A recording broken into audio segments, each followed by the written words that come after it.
बच्चों, आज मैं आपके लिए शब्द की भेद, शब्द की परिभाषा इसको बताने वाला हूँ। आप ध्यान से इसको सुनिए, देखिए और समझने का प्रयास करिए। तो आइए, शब्द विचार, शब्द की परिभाषा।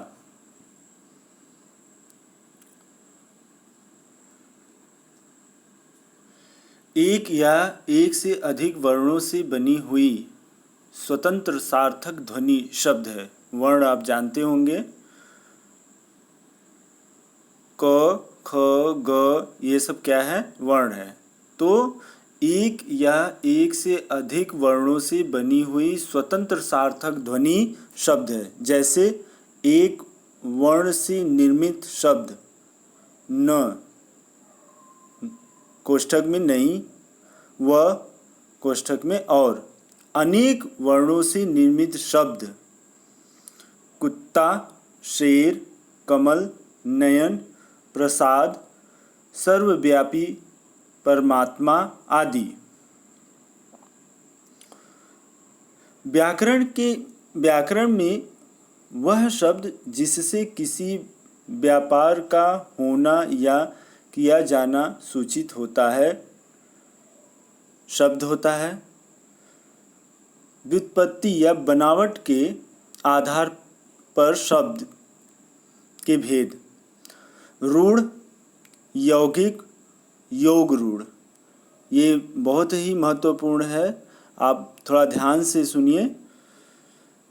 रूढ़ शब्द, जो शब्द किन्हीं अन्य शब्दों के योग से न बने हों और किसी विशेष अर्थ को प्रकट करते हों तथा जिनके टुकड़ों का कोई अर्थ नहीं होता, वे रूढ़ कहलाते हैं। जैसे कल, पर। इनमें क, ल, प, र का टुकड़े करने पर कुछ अर्थ नहीं है, अतः यह निरर्थक है, रूढ़ शब्द है। ठीक है।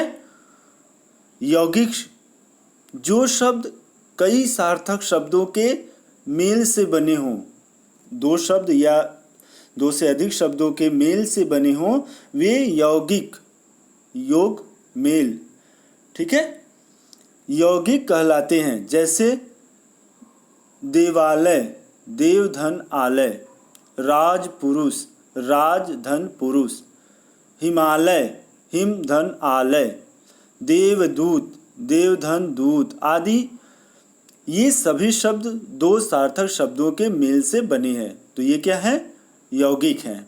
हम लोग रूढ़ शब्द, उसके उदाहरण देखे, यौगिक, इसके उदाहरण देखे। अब हम आ जाते हैं योग रूढ़। योग रूढ़ शब्द कौन है? वे शब्द जो यौगिक तो हैं किंतु सामान्य अर्थ को न प्रकट कर किसी विशेष अर्थ को प्रकट करते हैं, योग रूढ़ कहलाते हैं। जैसे पंकज, दशानन, ठीक है। पंकज, पंख, धन, ज, कीचड़ में उत्पन्न होने वाला, सामान्यतः अर्थ में प्रचलित न होकर कमल के अर्थ में रूढ़ हो गया है, अतः पंकज शब्द योग रूढ़ है। इसी प्रकार दस आनंद मुख वाला रावण के अर्थ में प्रसिद्ध है। अर्थात योग रूढ़ वो शब्द हैं जो किसी दूसरा या विशेष अर्थ प्रकट करता है। ठीक है। आपने देखा रूढ़ शब्द, यौगिक शब्द, योग रूढ़, ये तीन प्रकार के शब्दों को देखे आपने और इनके उदाहरण के द्वारा आप समझ सकते हैं।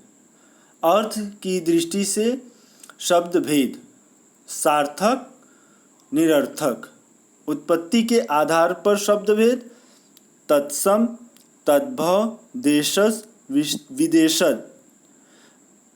तो इस प्रकार से हम नेक्स्ट वीडियो में सार्थक शब्द के बारे में पढ़ेंगे। ठीक है।